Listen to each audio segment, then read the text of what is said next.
Agraïm molt també que avui ens acompanya José Antonio Valero. Ell està a la Federació de Renovació de Moviments Pedagògics del País Valencià. És formador de professorat a la Universitat de València i també està a l'equip d'Educació de Tres Pobles.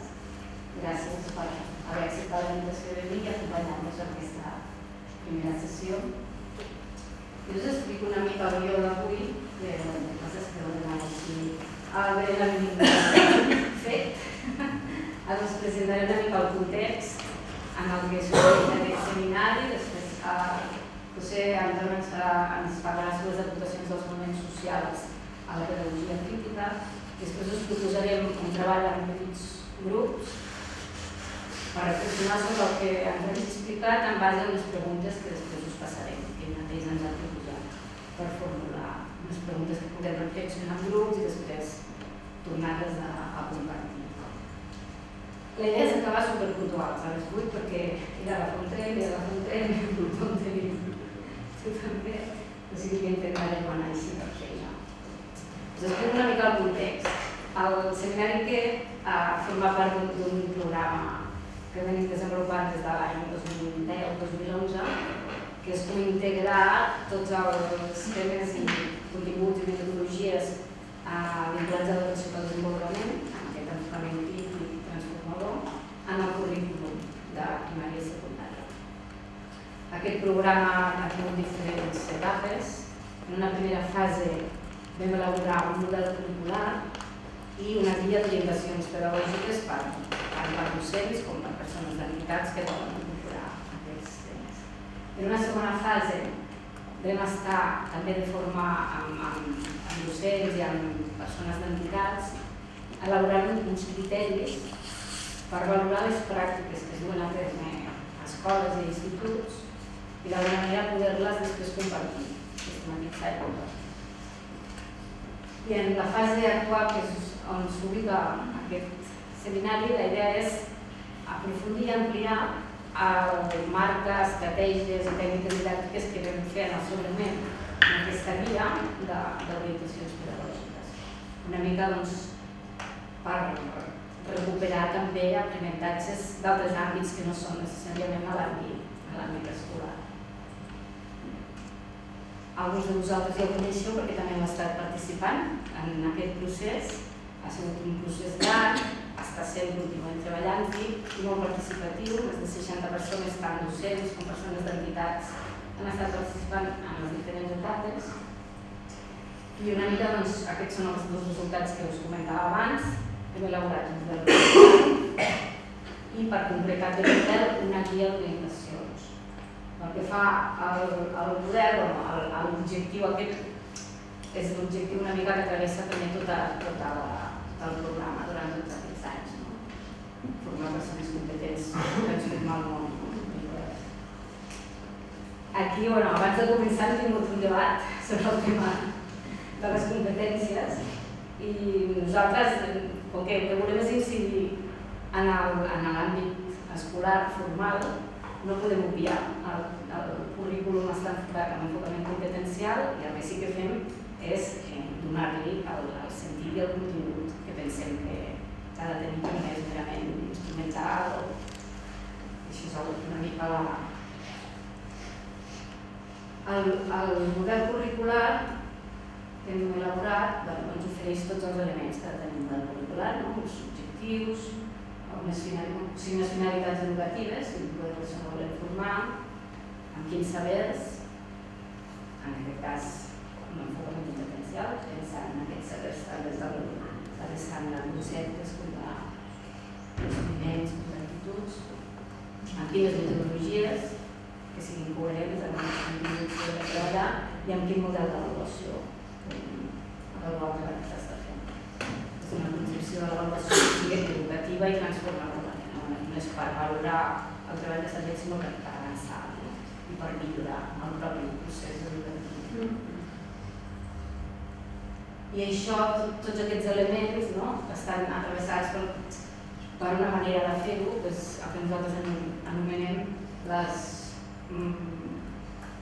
Aquí està definit, són els principis pedagògics, que aquí molt resumits seria a partir d'un enfocament integral de la persona i del procés d'aprenentatge, on l'alumnat és el protagonista del seu propi procés i participa, on l'aprenentatge s'entén de forma evidencial, significativa, vinculada a l'entorn i orientat a l'acció, on tota la part metodològica parteix de la flexibilitat, d'adequar-se a cada context, i on tots els agents educatius són corresponsables del procés, és a dir, no és només els docents, sinó les famílies, les entitats de l'entorn, és la comunitat educativa.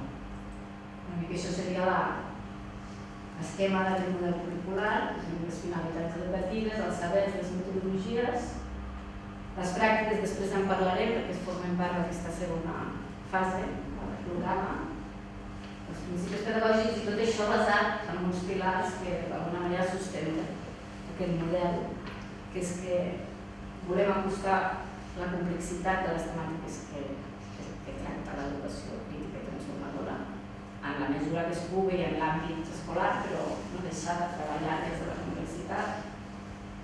Tenim la intenció que tot això estigui vinculat al currículum, que no sigui com una proposta que després del professorat hagi de fer l'esforç d'integrar-lo a la seva programació d'aula, sinó que estigui vinculat, que estigui contextualitzat, no surt del no-res. O sigui que és un model curricular que de fet el que vol és contextualitzar i recollir tota la trajectòria que s'està fent en aquesta línia des d'entitats i des d'escoles. I que sobretot sigui adequat també en el grau de maduresa i de desenvolupament de l'alumnat. Veig una mica així que tinc ganes que puguem fer el treball. Però és important contextualitzar-ho per molta gent, igual serà una mica reiteratiu, perquè ja us ho sabeu, però penso que és important. I la guia és la concreció d'aquest model amb una eina interactiva, està publicada en una plataforma virtual que va adreçada tant també a docents com a persones que elaboren materials didàctics, que programen activitats educatives. Aquesta guia es pot consultar en aquesta pàgina web. Això ja us ho passaré, la presentació. Per entrar en la guia, el que fa és donar orientacions de com treballar totes aquestes qüestions a l'aula. Llavors pots accedir a aquestes orientacions per diferents vies. Una és a través d'un cercador general, en què pots accedir per paraula clau, per eix temàtic, per etapa opció educatiu, per quina estratègia didàctica específica vols treballar o quina competència bàsica vols promoure. I amb aquest cercador pots anar buscant l'orientació que et convé segons el tema i el nivell o el que vulguis treballar. Una altra via d'accés és a través dels eixos temàtics. Hem definit aquests 6, podrien ser més, podrien ser diferents. Hem definit aquests 6 i no s'han d'entendre tampoc com a compartiments separats, tots formen part de la mateixa cos conceptual de l'EPD i simplement són vies d'entrada. Són aquests els que hem treballat fins ara: gènere, cultura de pau, drets humans, ciutadania i governança, sostenibilitat econòmica i social, mediambient i culturalitat. A partir d'aquí pots iniciar la cerca, segons el tema que t'interessa treballar, per obtenir la teva orientació. I també una altra porta d'entrada és per les estratègies didàctiques. Per moment, i aquí és on entraria també el treball que podem començar a fer aquí en aquest seminari, de moment les tècniques didàctiques que hem anat reunint les hem organitzat en 6 famílies d'estratègies per l'anàlisi crítica de la realitat, per la construcció conjunta del coneixement, la interdependència positiva, l'autoconeixement i el desenvolupament personal, estratègies participatives i ideològiques i per la transformació social i el desenvolupament comunitari. Serien les 6 grans famílies i dintre de cadascuna hi ha tota una sèrie de tècniques didàctiques que poden contribuir a aquest tipus de coneixement. Una mica això seria l'esquema de quan cerques en aquesta guia d'orientacions, sigui per tema, sigui per estratègia, sigui pel cercador general, et dona una orientació didàctica, una orientació pedagògica que és una seqüència completa, una seqüència didàctica, doncs un objectiu, un contingut d'aprenentatge, un criteri d'avaluació, una sèrie de tècniques didàctiques i instruments també per avaluar. I això adequat a l'etapa i al cicle que interessa treballar.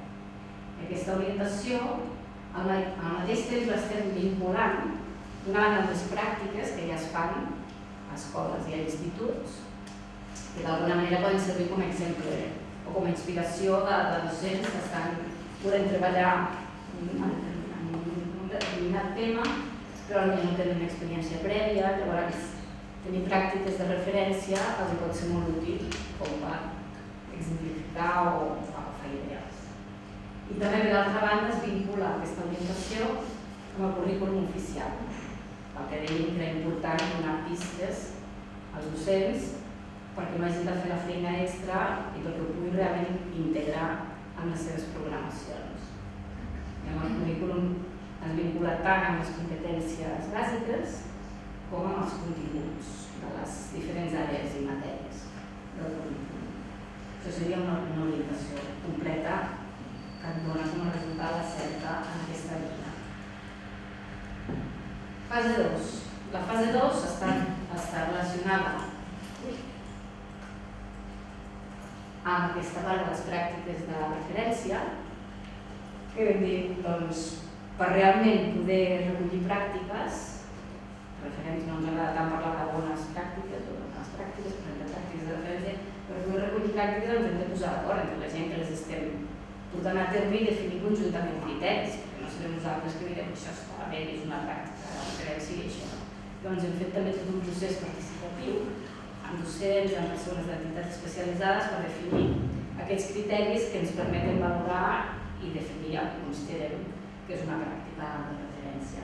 I a partir d'aquests criteris també, a dintre de la guia, hem creat una secció que és per difondre aquestes pràctiques, els mateixos docents que les porten a terme o entitats que les porten a terme poden incorporar-les i d'aquesta manera compartim els aprenentatges i fer difusió de les seves pràctiques. Aquesta serà la segona etapa.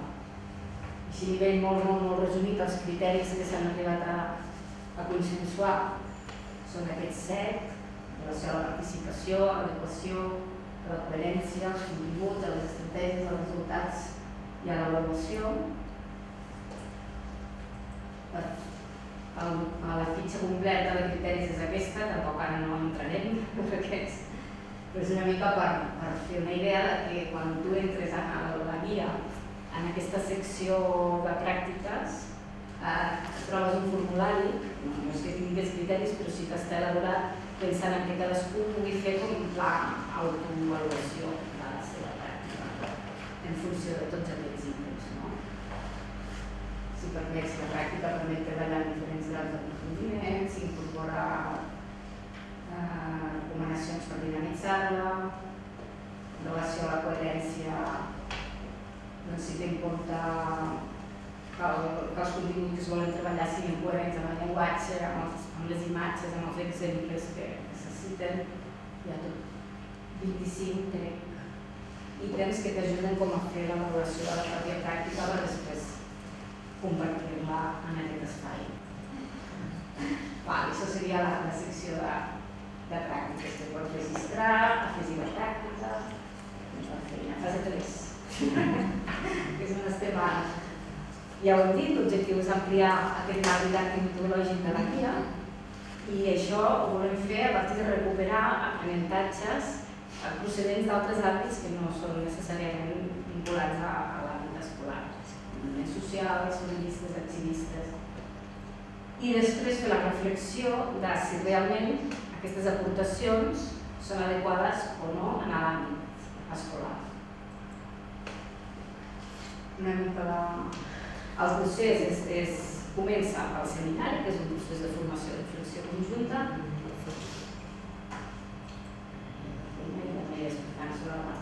Aquest és el plantejament del seminari, com deia la Mariana, en moments són 6 sessions, poden canviar, poden ser més, es poden redefinir. Aquestes dues primeres, la d'avui i la del desembre, sí que ja estan fixades i són com dues sessions més generals d'introducció, de nivell conceptual, de què pot aportar des dels moviments socials o des dels feminismes en l'educació crítica. La de desembre serà el dia 13 de desembre, i de la Irene Martínez de la Universitat Complutense.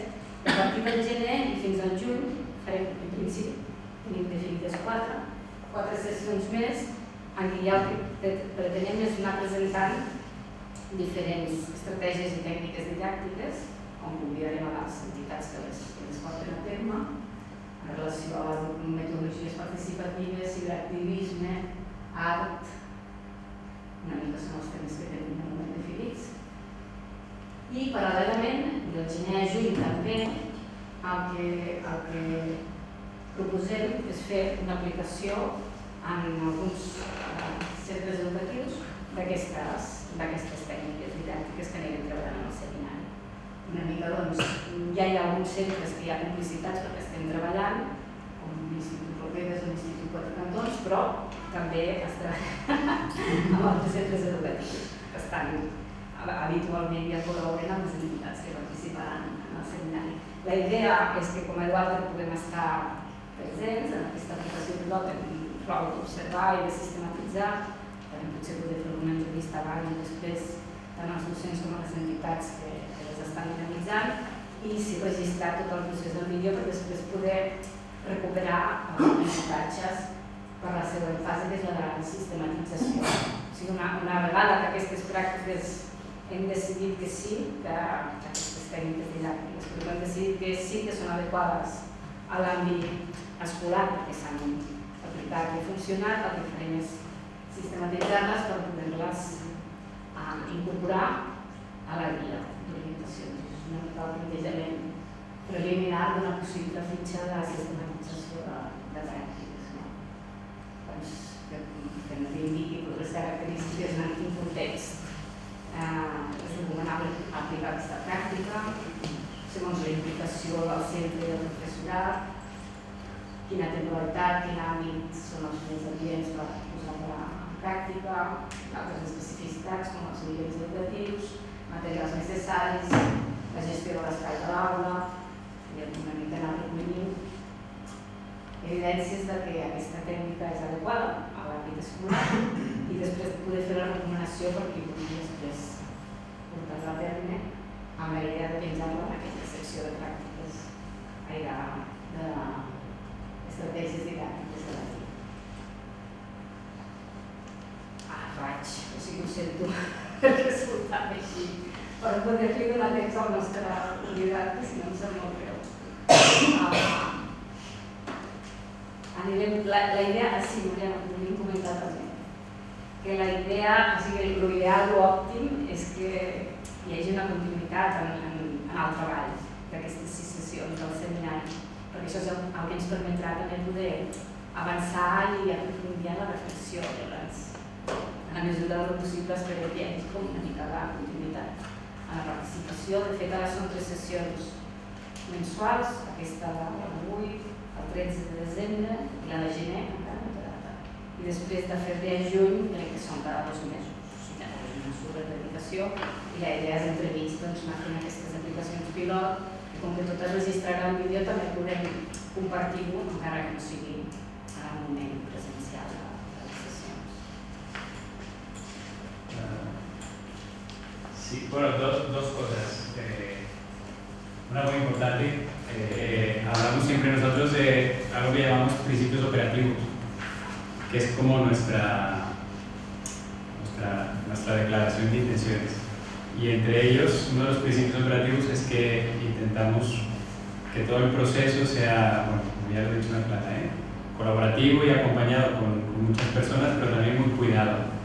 Y entonces, la idea es que si llegamos a formar un grupo estable, más o menos, que acompañe todo el seminario, que con toda la confianza y con toda la disposición que siempre tenemos desde Duarte, en cuestiones de tiempo, en cuestiones de días, de planificación, de horarios, de necesidades de cuidados, de transporte, de lo que sea, que con toda la confianza lo podemos hablar, sobre todo para facilitar la participación. Eso por un lado, y por el otro, que no es oficial y es así como bastante todavía de veremos, pero por el volumen de horas que representa el seminario y la posibilidad de la colaboración que tenemos con la Fundación Solidaridad UE, estamos intentando que todas estas horas y unas cuantas horas de más de trabajo, bueno, que seguramente el seminario implicará eso, seguramente os enviaremos algún artículo o algo así, contabilizar todas esas horas para que sean como un seminario acreditado por parte de la universidad y que si a alguien le interesa, pues bueno, que también se pueda valorar y hacer una certificación por parte del ICE, ¿no? Sí. La UE.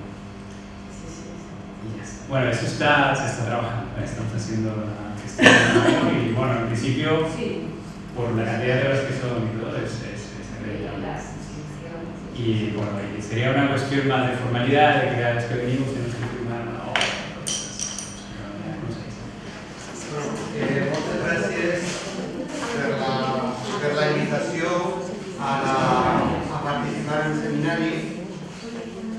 Com ja hem dit, jo soc professor de secundària, acabo de jubilar-me, soc membre de l'equip educatiu d'Entre Pobles, soc membre de l'UMRPs del País Valencià i unes quantes coses més. No vaig a preguntar perquè s'ha enviat el document en el que se reflectia la ponència, ¿no? O el text. S'ha enviat per correu. No vaig a preguntar qui se l'ha llegit. Perquè té una importància també relativa, no? És a dir, en certa mesura és un text que a lo millor se pot, com dic jo, revisitar, ¿no? Dic jo ahí, revisitando el texto. Lo que me van demanar el Walter és que consideraven que un text que ja té uns quants anys, que va ser publicat en la editorial pedagògica Edu Alter, que depèn de la Universitat de Castilla i Lleó, i he construït el text en castellà, que és la meva primera llengua, mi passi al castellà. ¿D'acord? Si os interesa, está la presentación disponible, Mariano y Clara, y además tenéis el texto. La presentación no es exactamente el texto, pero más o menos trata de lo mismo. Tenéis dos herramientas, si os interesa, y si no os interesa, pues no pasa nada. Por tanto, yo voy a ir un poco por encima para que veáis un poco desde dónde, sobre todo, desde dónde estoy hablando ideológicamente, pedagógicamente, educativamente hablando. ¿Desde dónde hablo? En primer lugar, puesto que el tema es movimientos sociales y pedagogía crítica, yo lo que quería reseñar, sobre todo, es la crisis civilizatoria a la que hemos llegado como consecuencia de la evolución del capitalismo en el que estamos, todo el planeta está inmerso. Yo creo que es una crisis de civilización, es una crisis feroz contra la naturaleza, contra el territorio, contra el hábitat y también contra las personas que poblamos el planeta. La lógica que guía este proceso globalizador es una lógica de beneficio económico, fundamentalmente, y de destrucción de cualquier idea de lo común. Es decir, las dos cosas no son compatibles. Y además una crisis civilizatoria en la cual lo dominante es gobernar haciendo lo contrario de lo que se dice. Da igual, además, dónde miremos, a dónde miremos. Este modelo globalizador, yo he utilizado algunas dicotomías que vamos a ver presentes en cualquier tipo de noticia informativa, referencia y yo diría también material curricular. Esto es frecuente encontrar, y lo planteo como dicotómico porque es fácil frente a una información, un dato o una práctica, es fácil poder entrever qué tipo de lectura se está haciendo, desde dónde se está haciendo, si nos situamos en algunas de estas dicotomías. No son únicas, pero sí son algunas que nos ayudan a definir este modelo, ¿no? Los tenéis ahí, no voy a repetirlos. Cuando hablo de hombres y mujeres, estoy hablando de hombres desde la perspectiva de Amparo Moreno, desde la perspectiva del arquetipo viril, que no sé si conocéis, el arquetipo viril protagonista de la historia. Es un arquetipo, no es el hombre, no somos los hombres, sino es un arquetipo de hombre, que es el modelo civilizatorio que se está utilizando. Bien, evidentemente el de la derecha sería el dominante, el de la izquierda sería el dominado, ¿no? En este modelo civilizatorio que ha expandido esta globalización capitalista salvaje, los medios de comunicación, decía yo hace años, porque ya digo que estoy hablando de ese texto, no estoy hablando desde ahora, estoy presentando ese texto que es del 2003, se publicó en 2003. Los medios de comunicación tienen un papel fundamental. ¿Por qué decía yo esto? Porque, en primer lugar, definen identidades. Los medios hoy en día son el principal difusor de un modelo cultural que define la identidad de colectivos humanos. Por cierto, identidades que van a contracorriente de las reales identidades de los diferentes colectivos humanos que poblan el mundo. Me da igual que sea un barrio de extrarradio de Barcelona que un pueblo indígena del Amazonas. Los dos son repelidos, sistemáticamente acosados por el modelo cultural dominante, expansivo, que utiliza un determinado modelo de hombre arquetípico, expansivo, violento, destructor de la naturaleza, etcétera, etcétera, etcétera. Estos modelos culturales expandidos por los medios de comunicación generan modelos de vida, de consumo, de ocio, etcétera, y generan un espacio de realidad que es, podríamos decir, decía Carlos Lomas, virtual. Es un espacio especular, es como si te miraras a un espejo, pero realmente no te estás reflejando tú, estás reflejando lo que ese modelo cultural quiere que veas.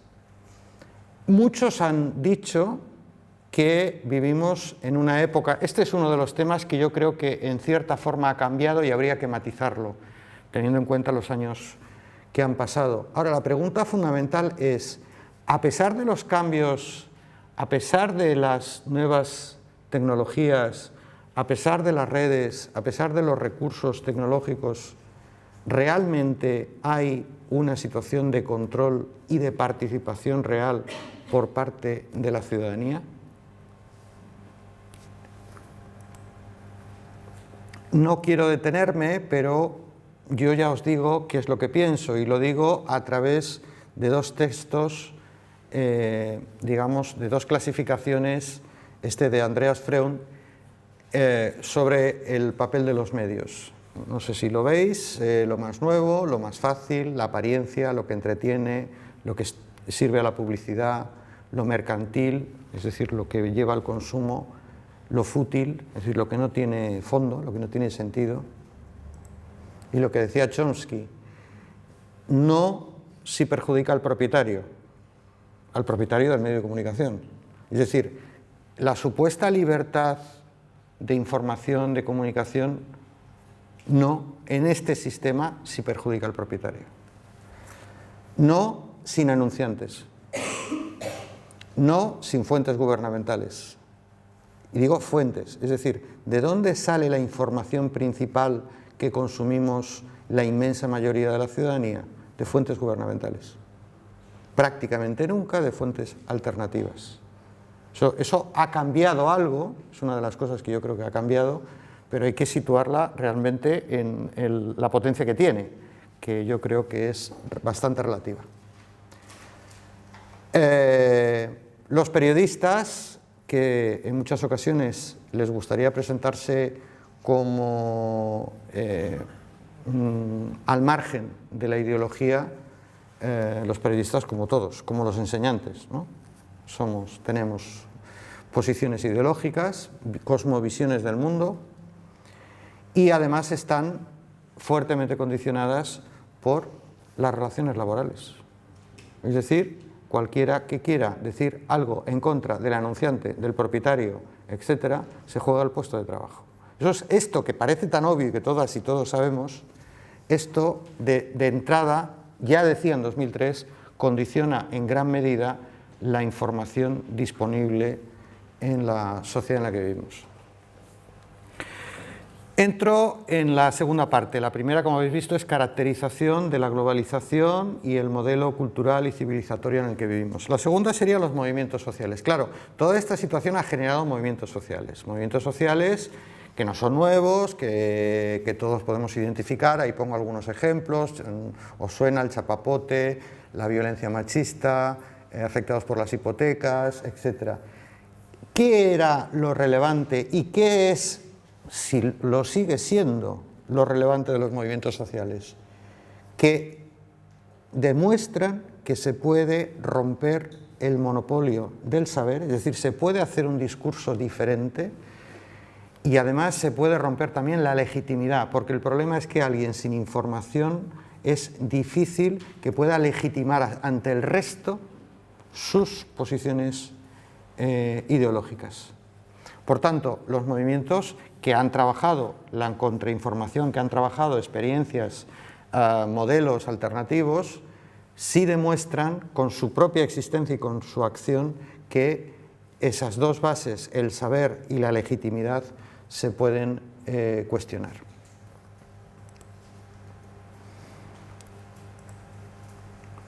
De una forma muy sucinta, si hablamos de movimientos, hay viejos no porque haya que arrinconarlos porque ya están llenos de telarañas, a lo mejor algunos sí, sino viejos porque llevan mucho tiempo actuando como movimientos sociales. Todos conocemos el sindicalismo, el movimiento vecinal, el feminismo, a pesar que el feminismo probablemente sea uno de los movimientos más dinámicos, ¿no? Probablemente si hiciéramos un análisis de movimientos sociales, seguramente es uno de los más dinámicos y que más se ha recreado a sí mismo, ¿no?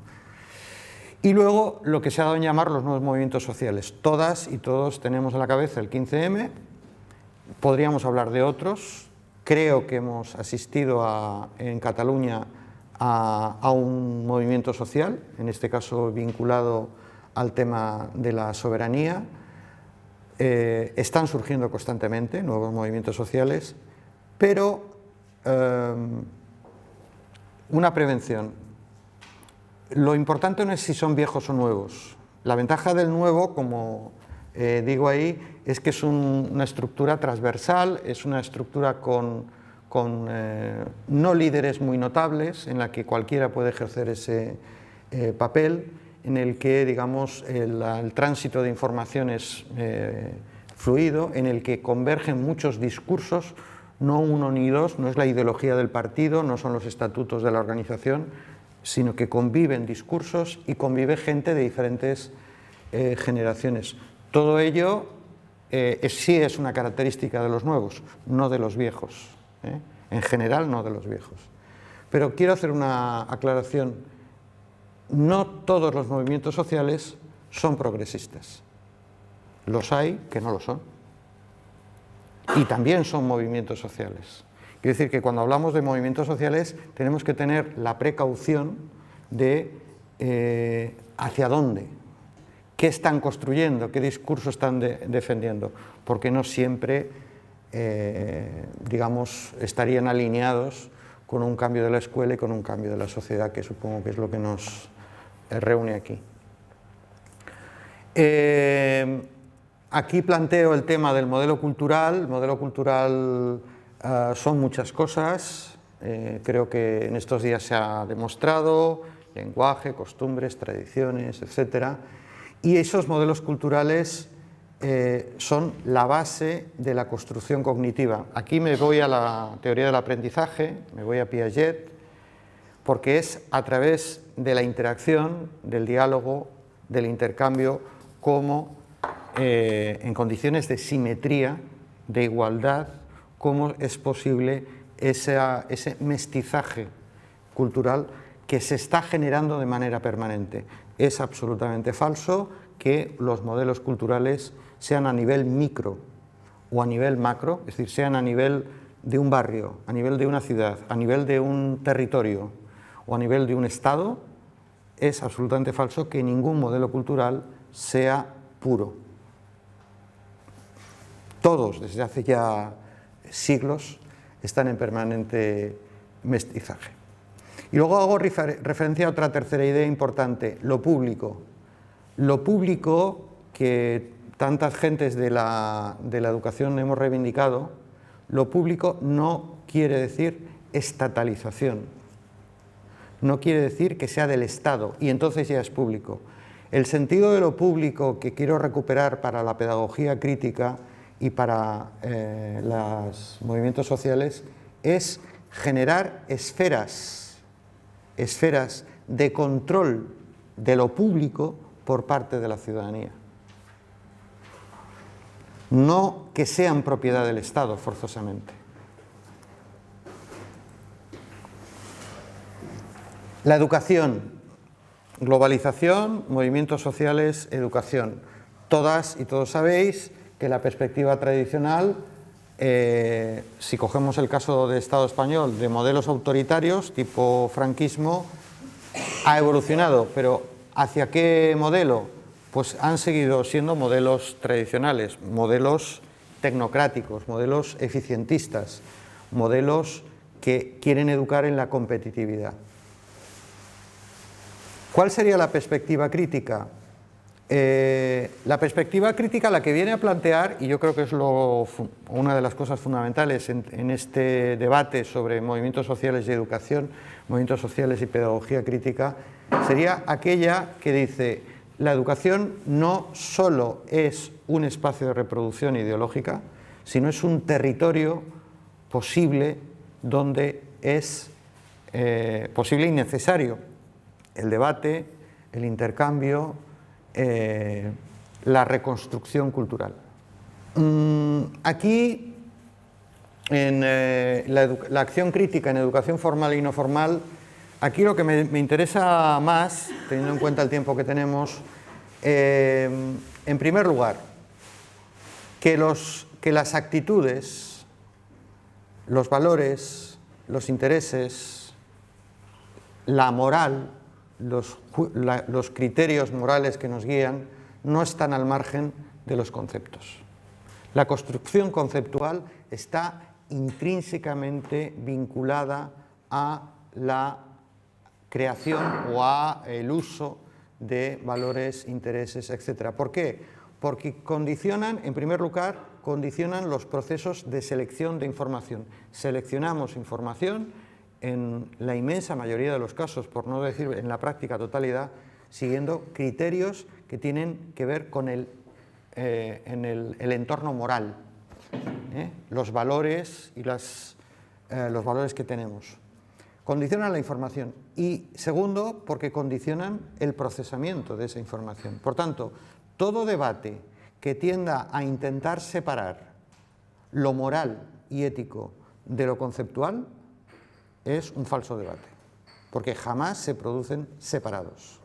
Otra cosa es que utilicemos recursos que están más vinculados a las vivencias, a los sentimientos, a las experiencias, el enfoque socioafectivo, y que ayudan a construir una nueva red conceptual, o al revés, situaciones discursivas, conceptuales, que cuestionan nuestro orden moral, pero en la construcción definitiva, de luego, no se dan por separado.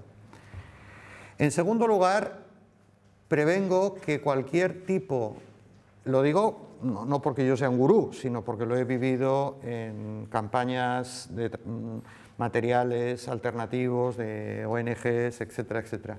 El problema no está en la cantidad de información. Y en segundo lugar, prevengo también de lo que yo he dado en llamar en alguna ocasión activismo ingenuo. Es decir, por hacer cosas, cambiamos actitudes, cambiamos criterios morales o cambiamos conceptos. haciendo cosas, moviéndonos solo, no. Generando actividades que, digamos, no aborden el ámbito conceptual, solo, no.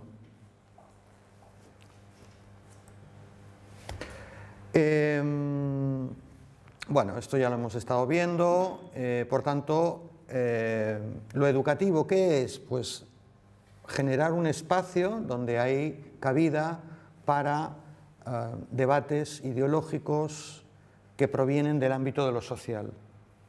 Por tanto, son los movimientos sociales organizados, progresistas, no los no progresistas, los que nos interesan y los que nos van a suministrar experiencias, materiales, espacios.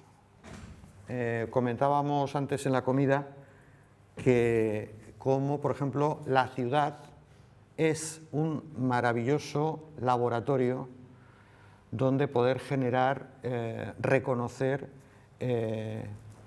mapas de realidad social que están cargados de información, de conceptos, de valores, están cargados. Es decir, aquello que hemos dicho tantas veces desde hace muchos años de que la escuela se abra al entorno, sea la ciudad o sea el entorno rural,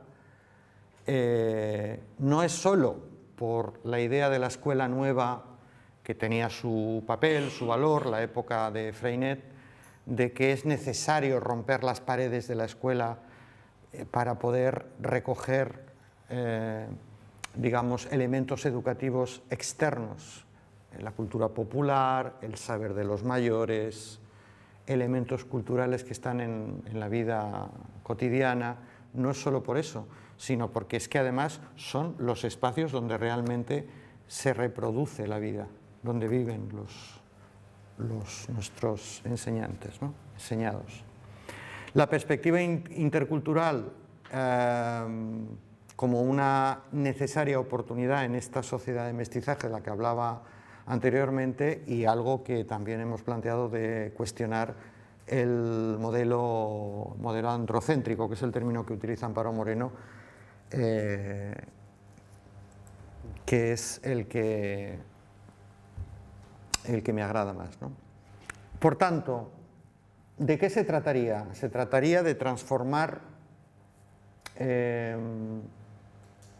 las luchas educativas críticas no en luchas circunscritas al ámbito de la escuela, al ámbito del currículum, al ámbito del proyecto educativo, sino que tendiéramos a que el espacio donde estamos disputando al poder su legitimidad y su saber por otros saberes y por otras legitimidades se vinculen a, digamos, procesos de democratización y de justicia social más amplios. Es decir, insertarlos en luchas más globales. Cuando digo más globales, puedo hablar de lo local, es decir, estamos luchando porque en nuestro barrio haya una oferta cultural, un centro cultural, una biblioteca, una escuela, etcétera. O también estoy hablando de luchas por la paz, es decir, cuando estábamos hablando de educación para la paz, bueno, pues cosas más, contextos más amplios. En todo caso, el espacio escolar es un espacio donde es posible y necesario que esa disputa con el poder vaya siempre más allá estrictamente del aula, del libro de texto y del currículum oficial. Y en ese sentido, y recogiendo Paulo Freire, recogiendo a Henri Giroux, el educador, los educadores y educadoras somos, decían ellos, trabajadores de la cultura, trabajadores críticos, que lo que deben de hacer es enseñar a pensar, a actuar y a ser sujetos de transformación. Eso es la educación. Ese es el objetivo central de lo educativo. Bueno, aquí lo tenéis en el texto, cómo cuestionar desde un punto de vista crítico el currículum explícito y oculto. Ese currículum oculto que hemos dicho antes no se trata en la escuela, pero está presente y se aprende, tanto en el espacio del aula, pero sobre todo en otros espacios, en los pasillos, en los patios, en el comedor, en las relaciones entre profesores y alumnos, en las relaciones entre los mismos alumnos, entre las relaciones entre las familias y la escuela, etcétera, etcétera. Yo ahí hablo de homogeneización, de explicitar las relaciones de dominio, hablo de la configuración, cómo se configura el espacio, hablo de modelos de racionalidad. Siempre tiene que ser el modelo de racionalidad occidental, que es un modelo fuertemente influido por el positivismo y por la ilustración. Ese es el único modelo de racionalidad que existe en el planeta. El arquetipo viril y la inclusión o exclusión de la información. Por tanto, la educación comparte con los movimientos sociales la voluntad de transformar la sociedad. Eso es lo que tenemos en común, ¿no? La escuela, la educación, lo educativo se convierte en un territorio en disputa, y ese territorio en disputa solo es posible si la diversidad de problemáticas, la diversidad de actores se constituyen en un espacio de intercambio, de reconstrucción, de debate alternativo. Tenemos que ser capaces de imaginar otro mundo posible, y eso empieza por la escuela. Es más, probablemente si no lo hacemos los enseñantes, haya muchos de nuestros alumnos y alumnas que no serán capaces jamás de podérselo imaginar. No quiero ser uno más de los que le carga en la mochila de la responsabilidad a los enseñantes otra responsabilidad más, pero probablemente sea la más importante. Nuestra acción educativa transformadora probablemente sea para muchos, por lo menos para los que trabajamos con los sectores sociales más desprotegidos, sea para muchos alumnos y alumnas y familias, sean la única, primera y única oportunidad que tengan para imaginar otro mundo. Y ya llegamos a las preguntas, así que yo ya prácticamente he acabado. Las tenemos aquí y están fotocopiadas, por tanto, yo creo que pasaríamos a formar los grupos, pero en todo caso, lo que sí que es interesante es que algunas de las ideas, yo creo que bastantes de las ideas que he intentado tocar más o menos, están planteadas de una u otra manera, están planteadas en las preguntas. Entonces, si hacemos los grupos y repartimos las preguntas, a lo mejor volvemos a hablar de esto, pero ya cuando hagamos el debate en grupo. Sí, las preguntas están aquí. Esta sería una, ¿esto que veis? Esta es otra. Aquí son dos, indica cuál es el aspecto más relevante y por qué, sobre las siguientes categorías. Y la otra sería, otro grupo, haz una propuesta de cambio en la escuela desde la perspectiva de la acción educativa transformadora, desde esa perspectiva, en organización, estructura, condiciones de trabajo, metodologías, formación y materiales. Y las dos que quedan serían, ¿cómo interpretas las siguientes proposiciones? Aquí hay una proposición, teniendo en cuenta de lo que estamos hablando. ¿Qué os sugiere? ¿Cómo leéis esta proposición? Por ejemplo, espacios educativos desdibujados. Antes lo planteaba con Mariano, desdibujado quiere decir si están definidos, si los espacios educativos están definidos. A eso me refiero a desdibujado, ¿no? Y lo de primaria y secundaria sin fronteras es aquello de la primaria y la secundaria, o hay algo que tiene que ver, etcétera. Y la última, que serían de la 8 a la 12, en esta cuestión dice, escoge los aspectos que te parezcan esenciales para una acción transformadora en el ámbito educativo. Sería escoger y explicar por qué, ¿no? Bueno, la verdad es que vamos bien de tiempo, ¿eh? O sea, al final nos alargamos unos 6 o 7 minutos. Pues Con lo cual, estupendo. La idea nuestra era, aprovechando que estamos todas aquí, intentar hacer justamente como un ejercicio de debate o de construcción así colectiva a partir de una serie de preguntas o de proposiciones que nos plantea José. Y el planteamiento es ese, es de las preguntas y proposiciones que veíamos aquí, nosotros como que hemos ido sacando algunas y a cada grupo le tocará a lo mejor 5 o 6 nada más, o sea, concentrarse en alguna de ellas, y de hecho está planteado como elegir una y sobre una dar vueltas y plantear alguna reflexión alrededor. Siempre, de hecho me gusta mucho el concepto este de territorio en disputa de la escuela, planteando que este seminario al final tiene como una perspectiva de concretar en estrategias didácticas o en técnicas, pero no podíamos entrar ahí directamente, sino comenzar como a tantear el terreno, a mirar cómo está el patio, y esta idea de territorio en disputa da para eso, para decir, plantear una técnica didáctica en qué pone en disputa. O sea, una ONG puede plantear un teatro social en una escuela. ¿Qué estamos moviendo? ¿Qué poderes o qué posiciones estamos moviendo ahí, por ejemplo, ¿no? Es por poner un ejemplo. Entonces, en esa línea de pensar estas proposiciones o estas preguntas en relación a ese campo de poder,